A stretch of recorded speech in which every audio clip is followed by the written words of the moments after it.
everyone. My name is Zahra Chapman. So the first thing we're going to talk about this morning is feet. Actually, I was scheduled to talk about this as the next speaker, but the way it's turned out.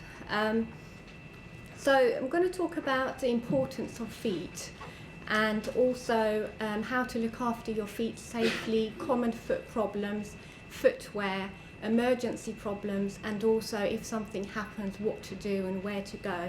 If you have any questions, then I can answer that right at the end of the session. So diabetes can affect your feet in different ways. It can affect the blood circulation to your feet.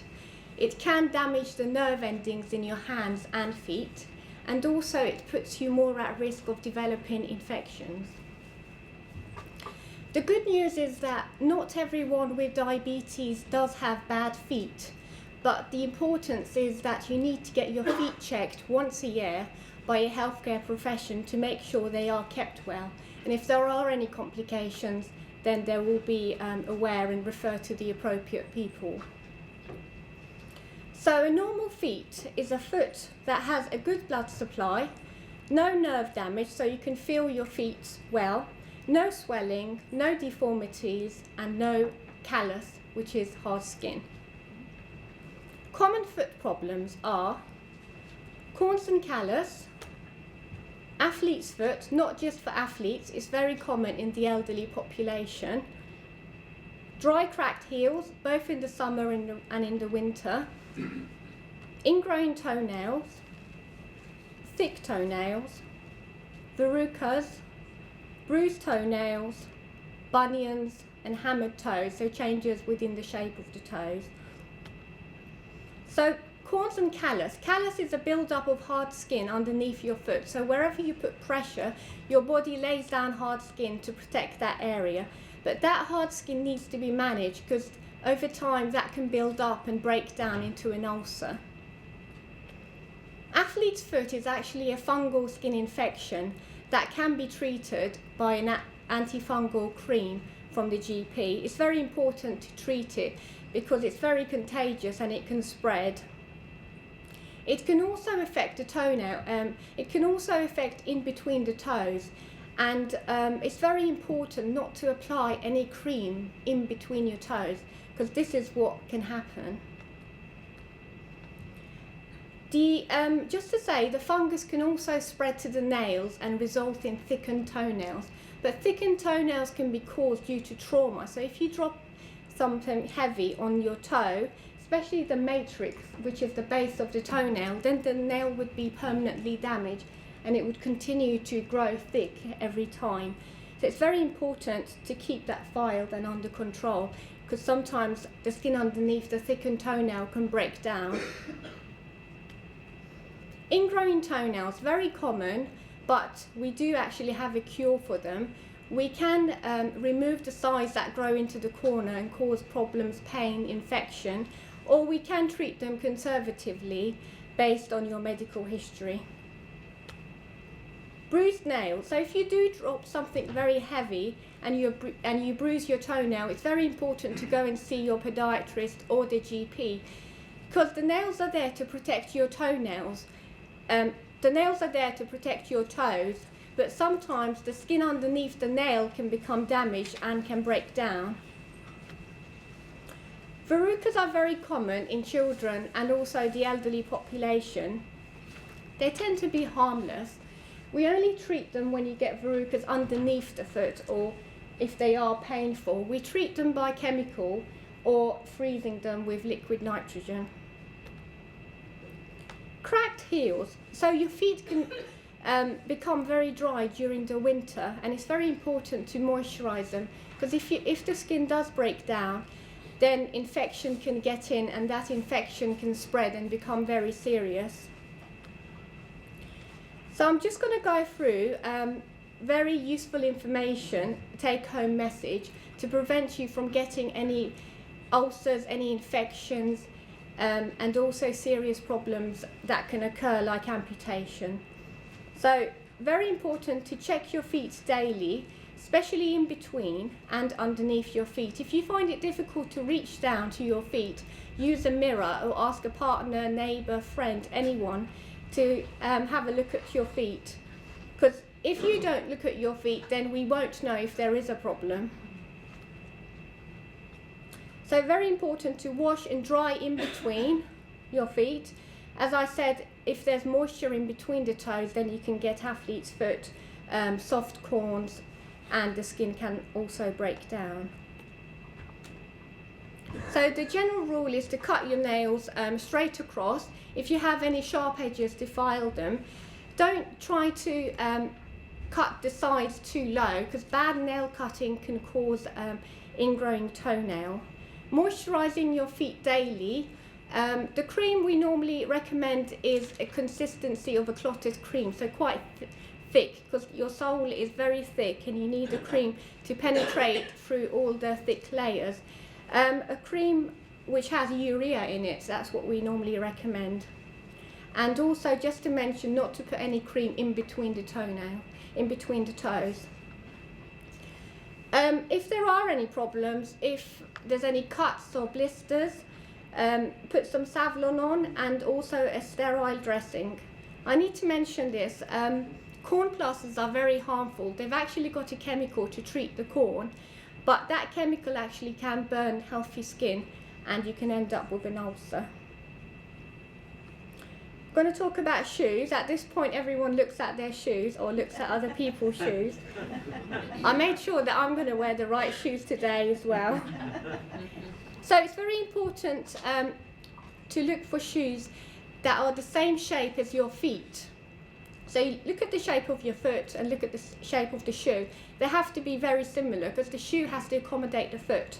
Also, strapping or shoelaces is very important, because it keeps the foot firmly in place and your foot is not slipping inside the shoe, causing friction, rubbing, callus and ulcerations. Normally say go and buy the shoe in the afternoon, because your feet tends to swell up as the day goes along, and that's the true size of your feet. Also, if you get your feet measured, make sure you're standing when they measure your feet, because your feet can elongate, and that's the true size of your foot. So this is just an example of the shoes we recommend. Leather shoes are quite durable and breathable as well. So at risk.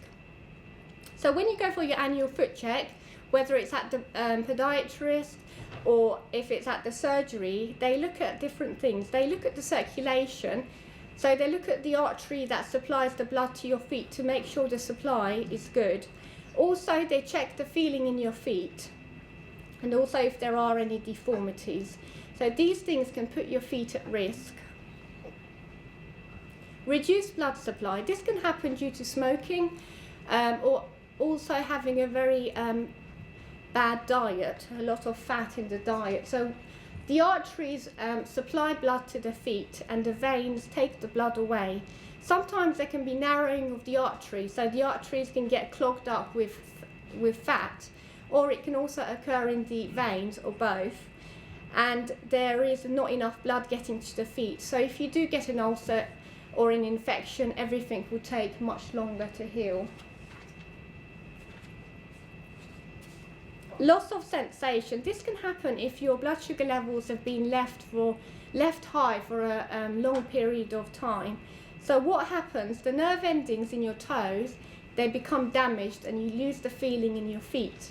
So very important to check your feet daily, because you can quite easily step on a pin, like the picture down below, and not realise. Honestly, in clinic I have taken pins, glasses, little sticks, all sorts of objects out of patients' feet, because they lose the feeling and they just continue to walk around barefooted, and they don't check their feet, so they don't know that this is happening, and this potentially can result to amputation.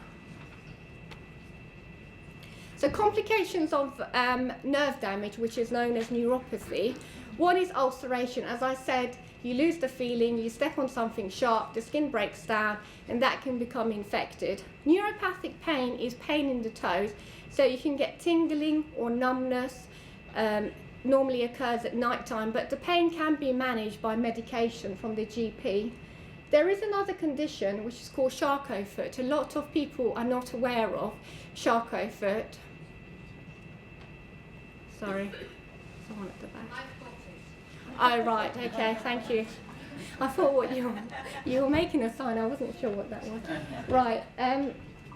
So in this room, there's only one person. That just shows how rare it is. But it's very important to be aware of it.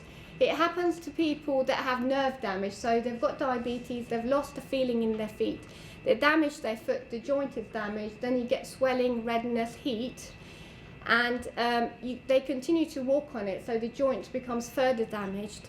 It's very important to go straight away to your GP if that occurs, not to leave it. So you're going to have a red, hot, swollen foot.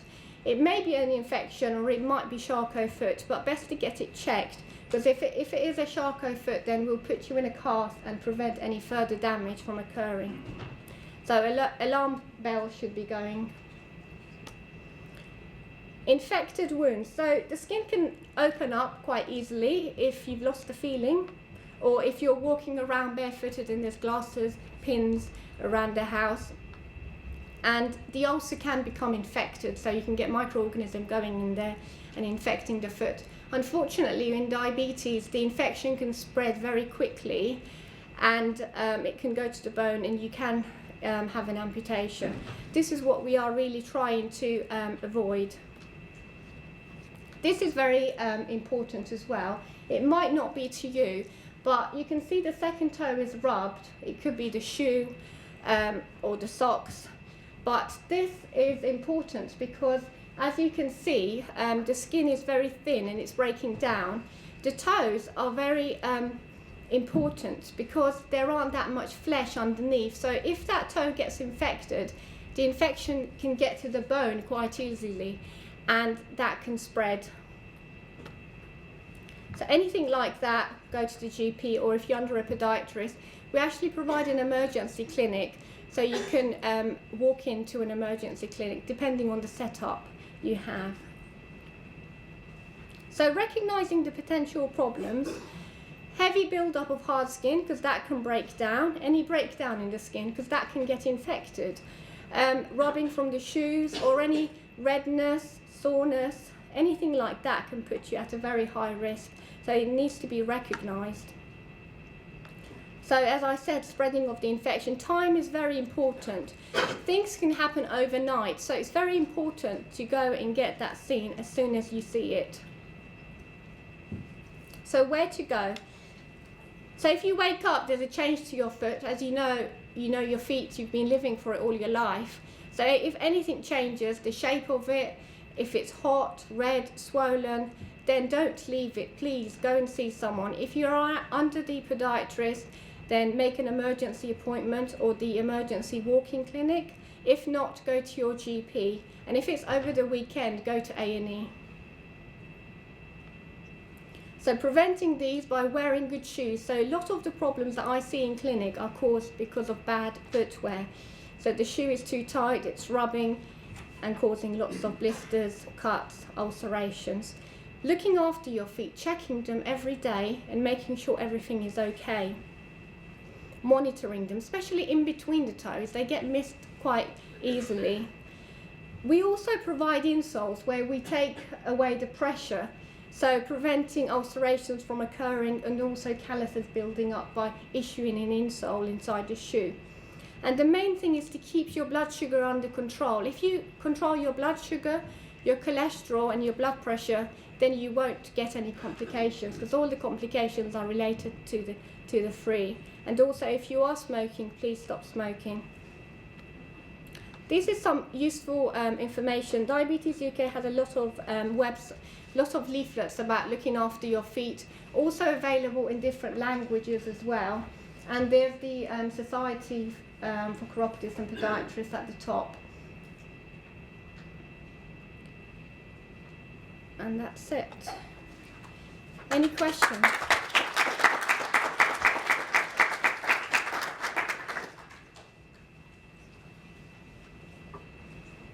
Any questions from members of the public? Mr. Cross has got a question there. After washing washing your feet between the toes actually, do you recommend any, when you said not to put any cream between the toes, do you recommend anything between the toes? So the question. It's difficult to dry them, get them dry really properly. Right, so the question is, after washing your feet, what can you apply in between the toes? Well, we normally say not to put any cream on because you have natural moisture there. You don't want to add any more moisture. What you can do is to apply surgical spirit to keep it dry, or talcum powder.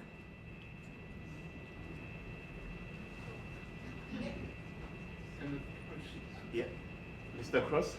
I just want to add to that. I used to get athlete's foot, and after bathing, I now apply tea tree cream, right? Right. And I very rarely get athlete's foot now. So, but you would see that as a problem in view of what you just said. No, tea tree oil actually does have antifungal properties as well. So we do recommend that for athlete's foot. Okay. Yeah. Can you actually recommend a particular cream to use after you've washed your feet? Do you mean a moisturising yes, cream? Moisturiser, yes. There are several creams on the market. There's Diprobase, which is quite a good thick cream. Yes. Yeah. Anything else? There's 50-50, Flexitol. All right, okay. They all have urea in them. That's the Another question in the back. Hello, can Hello. you hear me? Yes. I'm type 1 diabetic. Yes. I'm a civil servant and I knew nothing about Charcot's disease till it happened to me. Yes. I've had, as I said, diabetes for 37 years, and all of a sudden it came up this May, and the doctors were unable to diagnose it because it's quite a difficult thing to diagnose. The feet are very hot and swollen, Yeah. but I'm afraid this could be for life. So I'm wearing an air-cast boot since May, and it's certainly not pleasant. How can people avoid getting Charcot's disease foot? Bearing in mind that my diabetes is generally under 10, never over. Okay. So you have had diabetes for 37 years, Yeah. so that puts you at risk of developing neuropathy, which is nerve damage, and also Charcot foot. The best thing to do is to keep the blood sugar under control, because if the blood sugar is under control, then you won't get nerve damage, but unfortunately it's occurred in your case. So you need to keep your blood sugar levels under control, and also monitoring your feet. If there's any changes, go and see the GP. Normally the GP needs to refer you within 24 hours to a podiatrist, and sorry to hear that it was missed and there was a delay in the diagnosis, because sometimes it can be misdiagnosed for infection, Charcot foot, because it's very similar. I think there should be more help for Charcot's foot on the computer so that people are aware of it. I wasn't aware of it till I got it. That's one of the reasons I mentioned it in my talk, I'm very grateful for that. because a lot of people don't recognise it because it's very uncommon. And I attend King's College Hospital, and when I sat there last week, there was a 27-year-old girl who had it, and there was a 39-year-old man who'd had it for 4 years, and it had gone to his knees. You can. I like to make people aware of it. Yeah, thank you very much. It can affect different joints. It can affect your feet, your knees, and also the hips. I've read about as well. So it's very important to be aware of this condition, and it's very likely to occur in patients that have had diabetes for more than 10 years. Okay, thank you very much, Thank Zahra, you. for your presentation.